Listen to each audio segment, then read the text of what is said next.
What is up, guys, and welcome to the channel. Today we're going to be talking about the Ghost sub that's in my Mustang.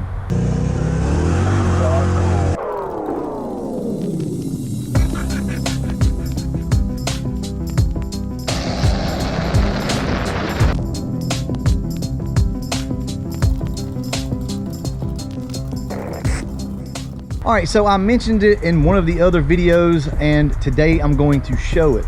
So before we get started, I'll go ahead and I'll show you a couple clips of when I was building the Ghost sub box. Okay. Aubrey's helping me out, like I said, so we're gonna hopefully get this thing taped up tonight, and I may start laying resin tomorrow. It's a quick update. This is about a week later almost. So this is the epoxy that I used along with the fiberglass matting. So you can see just the first layer of matting right there, and then all the epoxy down at the bottom. So it's a little bit different than your traditional fiberglass resin.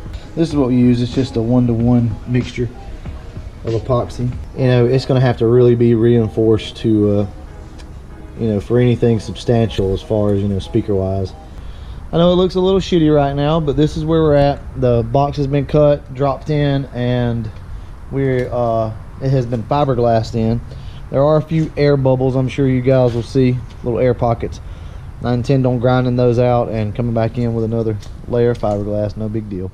So originally that box was built for the Terminator, as you saw in the videos, but I've not done much with the Terminator here lately. I don't daily drive it. I wanted something in the Foxbody. So myself and Andrew were just messing around one night, took the speaker box out of the Terminator just to see if it would fit in the Foxbody, and it did fit perfectly. I know a lot of guys are saying, well, yeah, that's a Fox platform car. Honestly, I did not realize that the spare tire well was the exact same as a Foxbody. So for those of you that also didn't know, there's some good knowledge. The exact same spare tire well in the Foxbody as in the 04s, so that's pretty cool. Anyway, guys, let's look at what we have here. This is the Ghost sub build right here. Well, obviously you can't see anything. That's kind of the point of it, right? Don't be too hard on me, guys. It's not finished yet. This is just a board across the top. This was like a prototype board. None of the holes really matched up right. That's perfectly fine. It was a scrap piece of wood that I had. It was already a little too narrow, but I cut it out just a layer over the top, because ultimately what we're going to do here is build a wire cage that goes across the top of this, and we're going to stretch some of that see-through fabric like you see on Halloween mask and stuff like that, just to kind of keep anything large from falling through here. You know, something could get through, no doubt, but hopefully anything like really large will not get through. And you know, you can lay something across the back here and it's not going to damage your sub. On the port, we're just going to leave this open. So at some point we will be buying a new carpet kit for the back of this car, and when I do that, I'm going to go ahead and cut the holes out and let the port come through. I'm gonna make everything look really nice, but for right now I kind of like this stealth look of this. It still sounds great even covered up like this. It obviously sounds better though with the port open. So, you know, as kind of a get by, all you really have to do is that. With this type build, if you get pulled over by the cops, you can always say, hey, look guys, I don't have anything in the back. Probably not going to believe you, but that's okay. As you can imagine, the amps are behind each seat right here. There's an Ignite 4,000 watt amp back here. It actually is good for 750 watts RMS at like 13.6 volts. It's a pretty good little amp for only like 70 or 80 bucks. Over here is just a cheap little Boss 400 watt Riot amp that runs my highs. Here, let me see if I can get a better video for you guys. This is the Ignite amp down here. It's scratched up because I was trying to get everything to fit. That's okay, it's only like an $80 amp. So, you know, this is a budget channel and I like to keep it budget. So this whole system together was under $300 for everything that I'm using right now. I'll put links to everything down below. You can buy everything from Amazon. I'm not going to bass competition or stereo competition or anything like that. I just want it to sound good. Also, I have Scar 6x8s right here. We still have to upgrade the door speakers on the car. The 5 1/4s up here are basically little subs is all they are. So they don't have any any highs, anything like that, any mids. It's all basically just bass. It sounds like crap. These are coaxials up here, but for whatever reason they sound like junk too. So at some point I'm going to come in, upgrade these, and it should sound really good. I'll go ahead, I'll play you something. If you have any bass in whatever it is that you're listening to this with, turn it up and you'll be able to tell what it is that we're working with here. Blue one. That's red. Anyway, Memphis had to give me some candy, so let me chew this up and then we'll get back to it. Do you think you can tell? Did they get you to trade? Cold comes with the change. Okay, well that is it.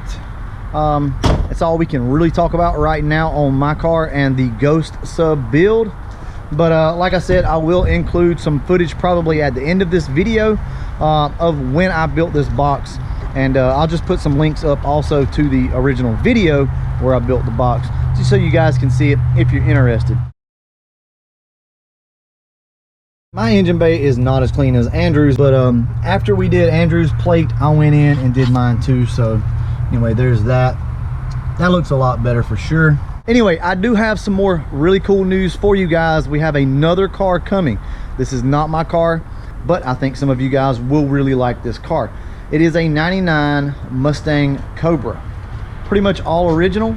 Anyway, guys, I'm not going to give away too much on that, but that car should be here first thing in the morning, and we will get started on it, and we're going to see if we can do a major turnaround on that car. One more thing, as always, guys, if you do not mind, if you're ordering anything from LMR or Amazon for that matter, I have links down below where you can click the link. Once you're inside the link, you can go order whatever it is that you want to order from either LMR or Amazon. It helps me out tremendously. The Amazon affiliate link, actually I get a percentage. The LMR link, I do not get anything off of that. It just shows traffic, and it does allow them to continue to send parts. So if you're interested in helping, just click the homepage link to LMR down below. Order whatever it is that you were going to order, guys. All right, so real quick, I don't want to end this video without talking about some of the things that we have coming up for my car here pretty soon.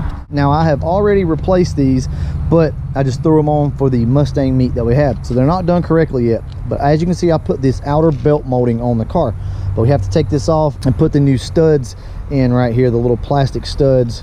We're going to re-rivet everything down. We're also going to put new door handles in the car, just because, as you can see, they're a little worn. So we have new door handles.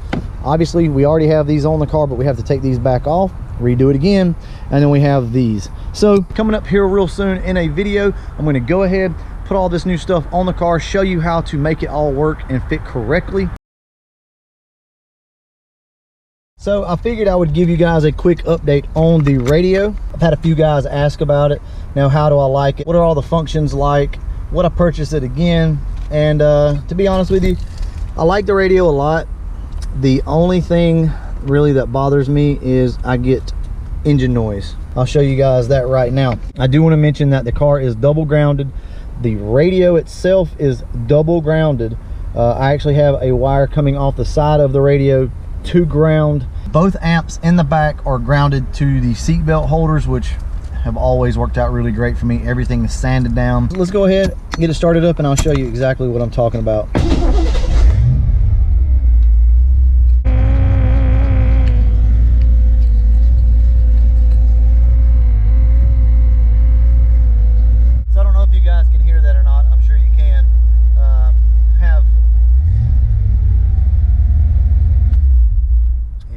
We have some serious engine noise coming through, so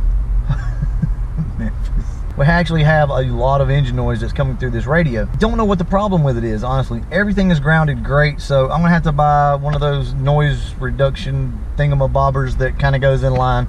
Gotta buy one of those, because this really sounds like crap. Now, once you get the volume cranked up, you can't hear it anymore. It sounds great.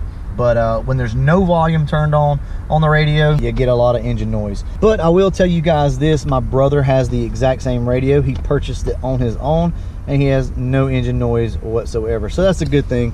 But yeah, everything's still working great on it. The screen looks really good. Tons of options. Now, if there's one way I could kind of sum all this up for you guys, think of it as a tablet. That's essentially what it is. It's a tablet with a tuner. It has all the options you could ever ask for. So I really like this. I recommend it still to this day. The engine noise, I can't figure out. Maybe it's a problem with my car, I'm not sure. But also while we're here, the shifter is still working great. I bang gears in this car almost every day.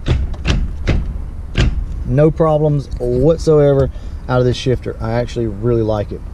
I'm not going to sit here and tell you that a $40 shifter is better than an MGW or anything like that, but it is a good shifter, and if you're looking for a short throw option, this will be the one that I would suggest. I need to put my hood struts back on. Everybody's been asking about it. I have completely forgotten about it. Why don't we go ahead and do that right now, and I'll show you guys just how easy it is. All right, so on the hood struts, all you're going to do is take off this top bolt here, and you're going to take your bracket, mount it just like that, put your bolt back in.